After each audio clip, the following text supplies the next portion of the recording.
Hello guys, in this video I am going to show you how to add the pronunciation to your name on the introduction section on the LinkedIn profile. But first I just want to mention, don't forget to subscribe to my channel, because at 10,000 subscribers I am going to show you my whole YouTube revenue statistics and growth strategy, how to make money online. So let's jump into it. First of all, open the app on your phone, go to your homepage and tap on this button in the upper left corner, tap on view profile, click on this pencil button in the right side of the screen, scroll down, and below the name boxes you can find this name pronunciation section, to which you can add the pronunciation of your name. So tap on the plus icon, then tap on this microphone icon, hold your finger on it while you are pronouncing your name, then stop holding it, and then you can listen to the pronunciation by tapping on the play button. And if you are satisfied with it, tap on the apply button at the top,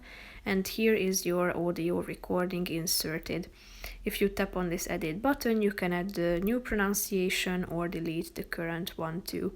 So it will help those who are checking out your profile how to pronounce your name when it comes to calling you up on phone, and they are not sure how to pronounce your name. So it's a really useful option. That's pretty much it for this video, guys. See you in the next one. Bye bye.